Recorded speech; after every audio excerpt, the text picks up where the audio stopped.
Kalau semuanya berjalan dengan lancar, maka hari ini persis buku Pecahkan volume 2 sudah bisa pre-order resmi di pecahkan.com.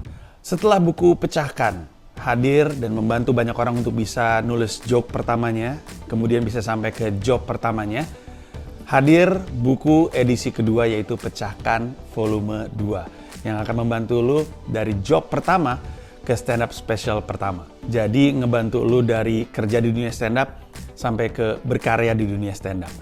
Ini adalah buku yang sangat-sangat gue banggakan untuk beberapa alasan. Pertama, kalau yang Pecahkan pertama itu kan ditulis berdua dengan gue dan Ulwan Fahri. Pecahkan NYC tentang gue tinggal di New York sebagai stand up comedian dibantu bersama dengan Indra Cahya. Kali ini di Pecahkan volume 2 gue 100% nulis buku ini sendiri. Udah lama banget gue nggak nulis buku, bener-bener nulis sendiri tanpa bantuan co-writer atau ghostwriter bahkan. Jadi gue seneng banget sama project ini, humor gue juga nyemplung di sini, dibantu oleh Indra Cahya sebagai editor. Buku ini juga punya kata pengantar dari Raditya Dika dan buku ini buka pre-order dari 17 Mei sampai 27 Mei 2024. Bisa lu PO di pecahkan.com dengan harga Rp110.000. Semua buku yang dibeli pada periode PO akan dapat tanda tangan gue. Jadi silakan disikat, silakan dibeli, dan moga-moga buku ini bisa membantu lo. Untuk yang belum tahu, Pecahkan volume 2 adalah buku lanjutan dari Pecahkan yang pertama. Rilis tahun 2020, Pecahkan yang pertama itu akan ngebantu komika atau siapapun untuk belajar nulis joke dari joke pertamanya, lalu karirnya dibimbing sampai bisa dapat job pertamanya atau tahu apa yang mesti dilakukan di job pertamanya. Tahun 2024, 4 tahun setelah buku pertama tersebut yang harapannya sudah membantu banyak orang menjadi komika, lahirlah buku yang akan membantu komika naik ke jenjang yang lebih tinggi lagi. Dari biasanya dia kerja di stand up sampai ke level berkarya di stand up. Makanya Pecahkan volume 2 judul kecilnya adalah dari job pertama sampai special pertama. Kalau yang buku pertama itu kan judulnya kan dari joke pertama sampai job pertama. Yang Pecahkan volume 2 dari job pertama sampai special pertama. Di dalamnya ada pembahasan mengenai rukun komika, sebuah formula untuk membantu komika bisa hidup dari karya. Nah, di YouTube gua selama 2 minggu ke belakang itu ada 2 video yang sudah rilis. Gua ngobrol sama Coki Pardede terkait rukun komika. Terus gue ngobrol sama JKT48 dengan rukun komika, terkait rukun komika. Lalu minggu depan akan rilis video di hari Jumat juga. Gue dengan orang-orang lain, ada gue dengan Ika.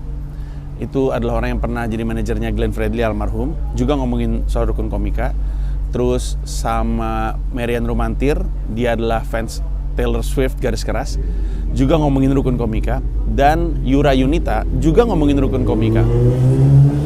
Harusnya ada video dengan Danila Riyadi. Sayangnya videonya kehapus kayaknya. Gue nggak nemu sih sampai sekarang, hilang kayaknya. Kayaknya sih kehapus.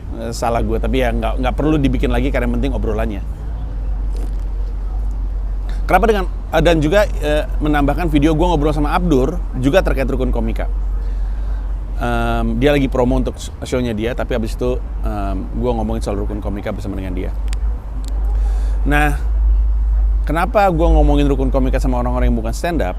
Karena rukun komika ini awalnya teori yang kemudian perlu, awalnya bukan teori, awalnya adalah hipotesa.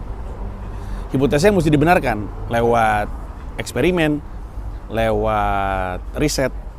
Nah, risetnya gue lakukan dengan yang lintas stand up comedy. Karena pada akhirnya hipotesa gue terbenarkan bahwa prinsip-prinsip yang ada di rukun komika yang tertulis di buku Pecahkan volume 2 adalah prinsip-prinsip sama yang membantu sejumlah orang untuk bisa hidup dari karya. Nah, prinsip-prinsip itu ada 5. Dan 5 ini untuk setiap orang ada yang lebih kuat daripada yang lain di prinsip-prinsipnya ya kan. Rukun komika itu kayak dari rukun Islam, ada 5. Nah, kalau rukun komika itu adalah personal brand atau personality, yang kedua adalah art, dalam hal ini adalah stand up comedy. Yang ketiga adalah kolaborasi, yang keempat adalah community building, dan yang kelima adalah selling. Untuk seorang komika, bahkan entertainer lainnya, bisa sampai level dia hidup dari karyanya, 5 ini tuh adalah pilar yang dia mesti miliki. Ada yang lebih kuat di personality, ada yang lebih kuat di art, ada yang lebih kuat di selling, ada yang lebih kuat di community building, ada yang lebih kuat di collaboration. Tapi ujung-ujungnya yang ternyata paling penting setelah gue pelajari adalah personality atau personal brandnya. Yang berarti di dunia stand up comedy, si stand up comedian ini tidak cukup untuk hanya jadi stand up comedian yang lucu. Karena semua stand up comedian juga lucu kan. Orang itu sekarang pengen nyari stand up comedian yang dia banget gitu. Orang pengen tahu di luar stand up itu dia apa gitu.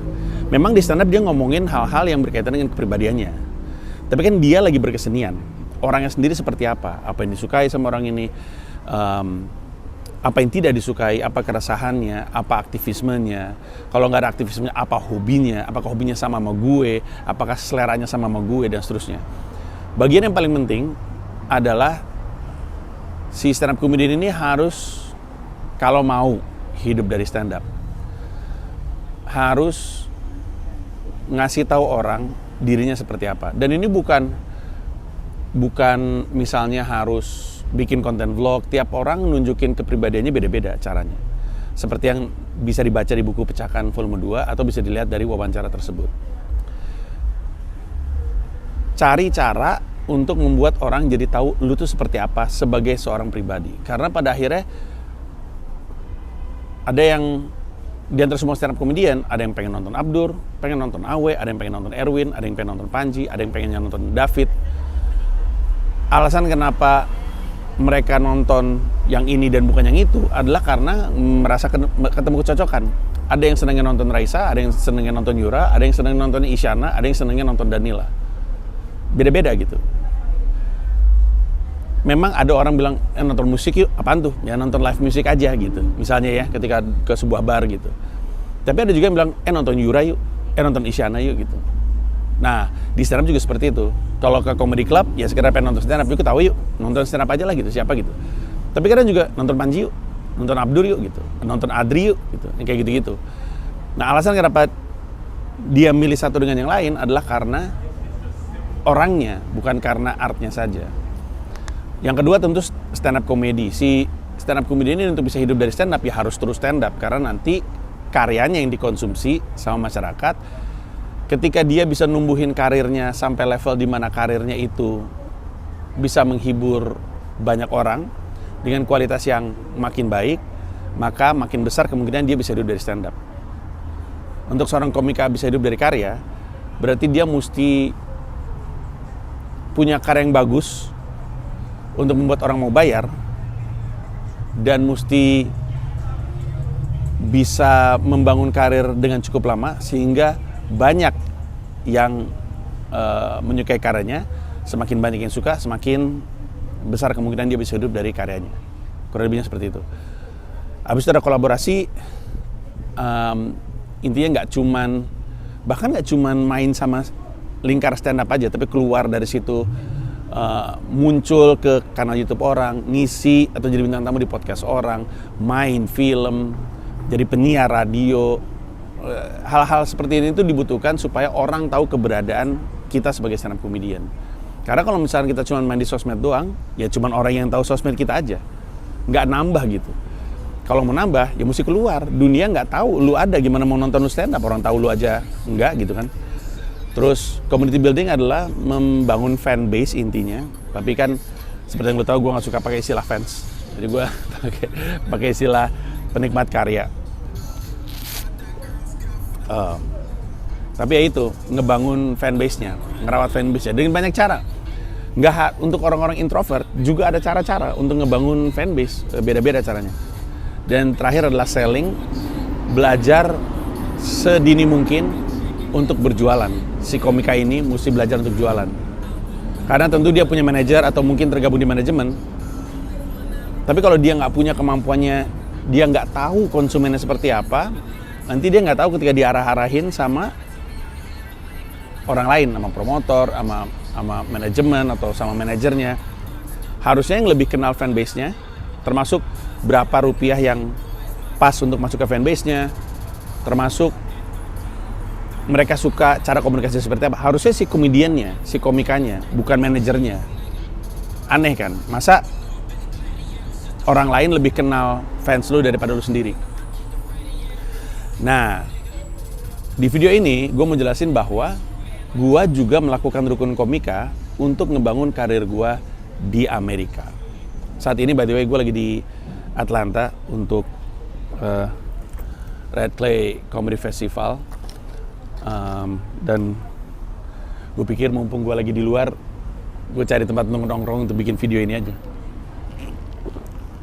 Dan kenapa gue melakukan ini? Kenapa gue ngejalanin rukun komika di Amerika? Karena gue mau membuktikan bahwa rukun komika ini memang valid dilakukan oleh orang yang ada di level bawah. Karena gue di Amerika kan nggak sama seperti gue di Indonesia gitu. Dan mungkin orang akan bilang, ya, tapi kan sosmed lu banyak, Ji. Sosmed lu 1 juta. Di Twitter 1 juta, di Instagram 1 juta, di YouTube 1 juta. Iya betul. Tapi yang mungkin lu nggak tahu adalah itu mungkin bisa ngebantu lu untuk masuk pintu. Artinya orang mungkin akan followersnya banyak nih, gue ajak ngisi acara gitu. Tapi lu tetap harus lucu kan. Kebayang gak? Lu harus bisa bikin orang New York ketawa, atau orang Atlanta ketawa, atau orang di Salisbury ketawa, atau orang di Philly ketawa, atau orang di DC ketawa. Tetap harus bisa bikin mereka ketawa. Dan punya sosmed banyak pun nggak berarti seseorang jadi bisa punya karir stand up yang oke atau bisa hidup dari stand up. Ingat ya, kalau lo mau hidup dari sosmed atau hidup dari konten, punya banyak followers ngaruh. Kayak TikToker, menjadi TikToker dan segala macam ngaruh. Tapi untuk hidup dari stand up, ini tuh alat bantu. Tapi lo tetap harus kuat di stand up-nya. Kebayang maksud gue? Nah, di sini kenyataannya adalah orang nggak menilai apa-apa, karena lagian walaupun followers gue banyak, gue nggak narik penonton banyak kan. Orang yang ngikutin konten.id weekly vlog tahu bahwa hampir selalu gue show stand up atau ngisi di acara apa, yang datang 3 orang, 2 orang, 1 orang. Kayak kemarin nih gue ngisi acara di Red Clay Comedy Festival, ada 2 orang Indonesia, satunya lagi bule, karena si orang Indonesia ini pacaran sama bule. Ya emang segitu-segitu aja. Jadi ya lu juga sebagai stand up comedian di Indonesia juga bisa kan ngisi acara 2 orang yang datang, 3 orang yang datang, ya mirip gitu. Nah artinya gue di sini level karirnya itu kayak banyak komika di Indonesia. Dan kalau gue bisa menggunakan rukun komika untuk naikin karir, berarti yang di Indonesia juga bisa. Karena di sini level gue sama dengan di sana. Tapi selain itu, yang juga ingin dicapai adalah, berarti kalau gue berhasil ngebangin karir gue dengan rukun komika, maka rukun komika itu berlaku juga di Amerika Serikat. Artinya prinsip-prinsip yang sama yang gue ajarkan di Indonesia, itu bisa membawa siapapun untuk ngembangin karirnya di Amerika Serikat. Karena gue ngejalanin 5 ini juga. Personality. Di sini gue ngebangun personality gue dengan konten The Tempe Mentality Podcast. Adalah sebuah konten di mana gue ngobrol dengan komedian Amerika Serikat. Sebuah podcast. Tujuannya adalah supaya orang-orang tuh tahu si Panji ini kalau lagi nggak stand up tuh seperti apa. Apa sih yang dipikirin, seperti apa sih intelektualitasnya, seperti apa sih kepribadiannya, dan itu keluar dari ngobrol sebenarnya. Makanya konten podcast adalah salah satu konten paling bagus untuk nunjukin kepribadian. Contohnya yang sangat terangkat sama ini adalah ya Awe. Ada Awe, ada gua juga, ada Adri juga. Di Amerika Serikat ada Bill Burr, ada Tom Segura, ada Rogan, ada Schultz. Dan walaupun memang tidak terlalu konsisten di sini karena mahal, guys. Untuk sekali bikin podcast, gue di sini harus bayar $300. Sebulan tuh $1.200. Kalau lagi musim dingin, duitnya banyak kepake untuk bayar heater. dan listrik. Tapi pengennya gue, dan nggak bisa cuma 1, 2 atau 10 podcast juga nggak cukup, harus konsisten. Nah makanya moga-moga rezekinya ada sehingga gue bisa terus konsisten bikin konten podcast ini. Itu dari sisi personality. Dari sisi stand up, gue juga terus stand up, gue terus ngupload klip stand up. Itu sesuatu yang juga sangat dilakukan di Amerika Serikat. Di Amerika Serikat, orang tuh udah nggak lagi capek-capek nyari restu dari comedy club. Mereka nyari restu dari penonton stand up, dari fans. Dengan cara, ya mereka cari tahu di mana sih banyak penonton. Orang tuh banyak di mana sih? Di comedy club bisa juga, tapi di comedy club kan berarti 50, 30, 100 gitu. Tapi orang juga banyak di sosmed. Jadi mereka naruh stand up-nya di sosmed. Mereka taruh klipnya di situ. Yang penting konsisten. Karena nggak akan pernah tahu klip mana yang kemudian akan menjadi viral.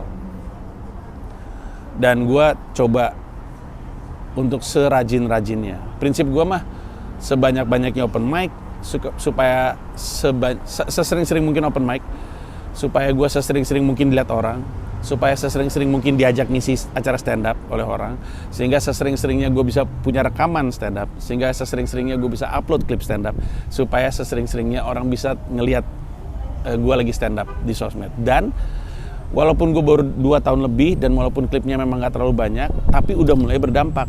Karena gue waktu itu pernah, dan gue cerita ini juga di Dota The Weekly Blog, gue pernah lagi mau open mic, di samping gue ada komika mau open mic juga.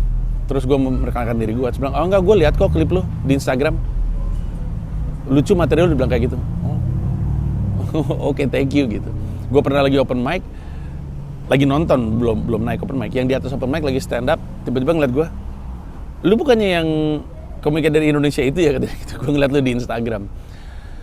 Nah harapan gue kayak gitu, tapi ke masyarakat umum. Sekarang belum sih, sekarang gue belum punya community. Jadi kayak cita-cita gue tuh ada orang datang mau nonton gue stand up.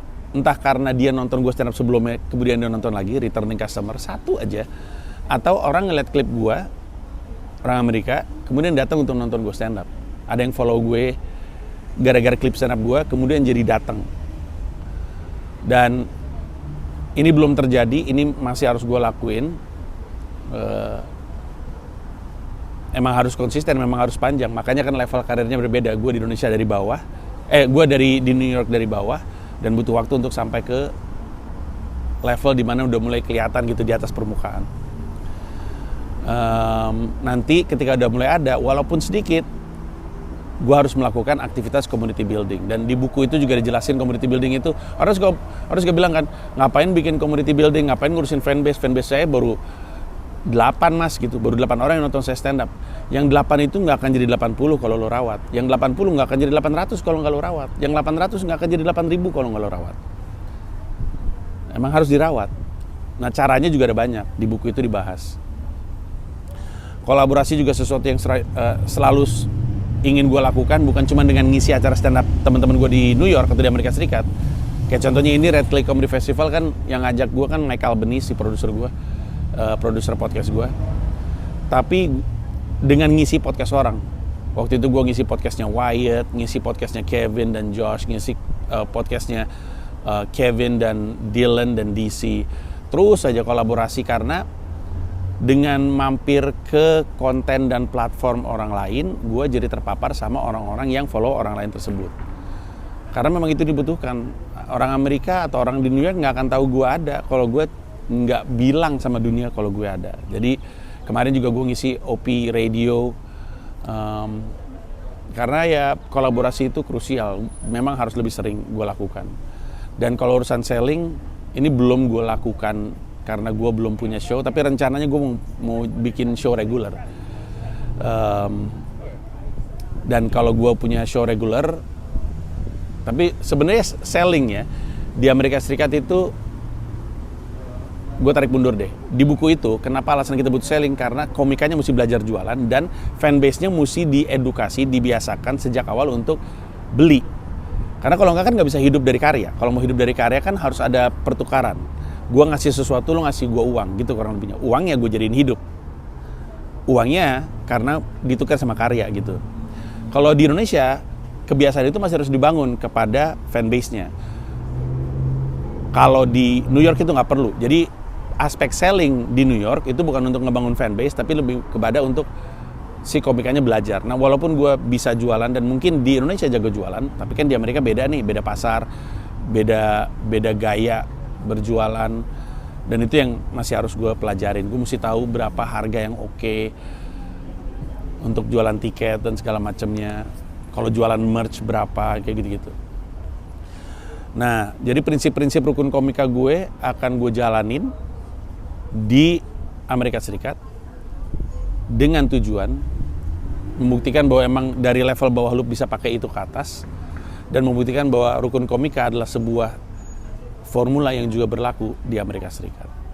Nah, mungkin di sini ada yang bilang lu harusnya bikin YouTube atau IG spesifik untuk stand up lu, dan itu akan terjadi. Akan gue bikin juga. Nanti gue mau bikin IG Panji Komedi, TikTok Panji Komedi, YouTube Panji Komedi, itu isinya konten-konten gue aja. Tapi gue tetap akan memanfaatkan YouTube gue, Instagram gue, TikTok gue yang banyak untuk banyak subscriber dan followersnya untuk kolaborasi. Supaya komika-komika pengen ngundang gue ke situ karena ngelihat ini lumayan nih followersnya gitu. Ya itu. Kita lihat aja apakah itu berhasil gue jalanin atau enggak. Kalau lo pengen tahu lebih banyak soal rukun komika, lo bisa tonton video-videonya yang gue taruh di YouTube yang tadi gue bahas. Tapi juga lo bisa beli bukunya. Pre-order dibuka 17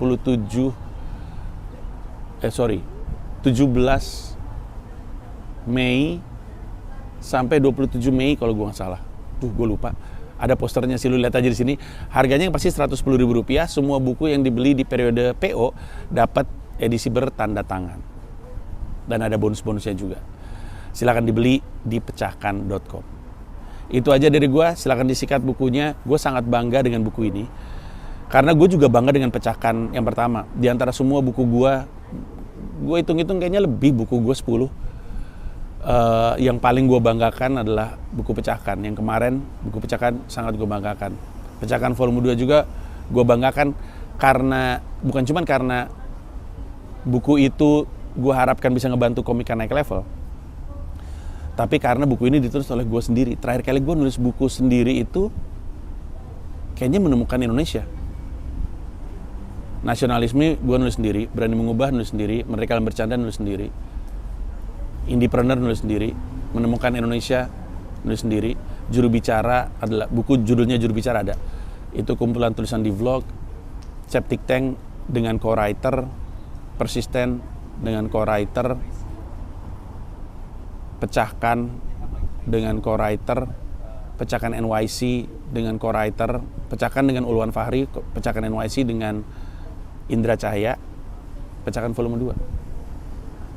Oh, satu lagi, How I Sold 1000 Series in 30 Days. Sebelum Nasionalisme. Berarti 12 buku gue, itu juga gue sendiri. Oh, itu udah lama gue nulis sendiri. Dan kalau nulis sendiri tuh lu pokoknya nanti pas lu baca bukunya berasa banget lah. Lebih banyak komedi-komedi gue juga di situ yang tipis-tipis respect memang. Tapi gue bangga sekali dengan buku ini. Jadi silakan disikat per hari ini, bisa di PO di pecahkan.com. Terima kasih banyak. Bye-bye.